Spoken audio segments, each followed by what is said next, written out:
Let me ask you something strange. How do millions of normal people suddenly agree that going to war is a good idea? Think about it. War means destruction.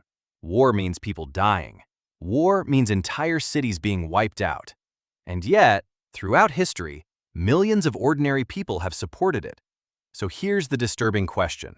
Did people actually want war, or were they psychologically guided into supporting it? Because when you look closely at history, you start noticing the same 5 psychological tricks being used again and again.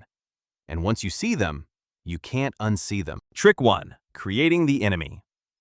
The first trick is incredibly simple. Create an enemy. Human beings naturally divide the world into 2 groups, us and them. So if a leader wants people to support a war, the first step is simple. Make sure there is a very clear them. Suddenly, you start hearing the same messages everywhere. They are dangerous. They want to destroy us. They threaten our way of life. And when people hear this again and again, something interesting happens inside the brain. People stop seeing individuals. They stop seeing families. They stop seeing ordinary humans. Instead, they start seeing one single enemy group. And once that happens, war stops feeling like aggression. It starts feeling like self-defense. Trick 2. Fear. But creating an enemy isn't enough, so the second trick is activated. Fear. Fear is one of the strongest forces controlling human behavior. When people feel safe, they think logically. They ask questions. They analyze. But when people feel afraid, their brain switches into survival mode. And in survival mode, something important disappears. Critical thinking. So what happens next? Warnings start appearing everywhere. Dramatic news headlines, constant talk about threats, worst-case scenarios repeated again and again. And slowly, something changes. War stops looking dangerous. War starts looking necessary. And once fear takes over, people stop asking difficult questions. Trick 3. Dehumanization. Now comes the third trick, and this one is extremely powerful. Dehumanization. Because as long as people see the enemy as human, war feels uncomfortable. So the image of the enemy begins to change. They're described as monsters, animals, evil forces. Propaganda posters appear. Speeches exaggerate their cruelty. Media stories highlight the worst possible examples. And slowly, people stop seeing human beings. They start seeing something else. And once that line is crossed, violence suddenly feels acceptable. That's the power of dehumanization. It makes the unthinkable feel normal. Trick 4. Authority. Now the fourth trick enters the picture. Authority. Humans are naturally wired to follow leaders.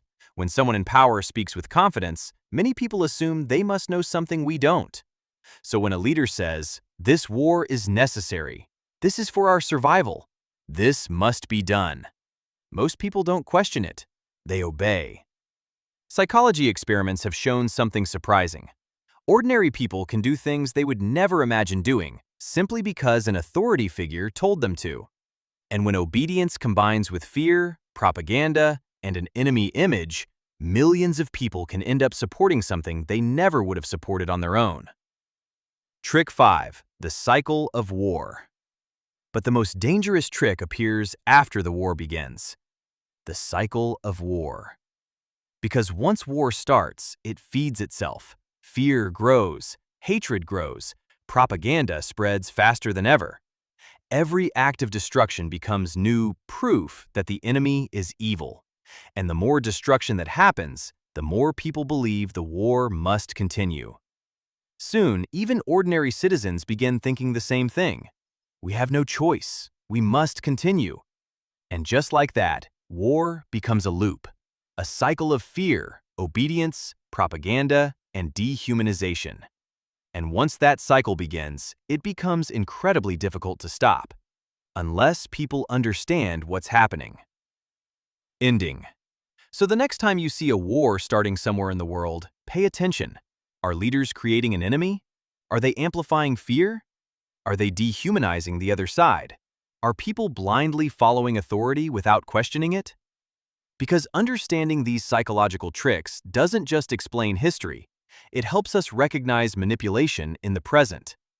Psychology explains the past, but more importantly, it warns us about the future.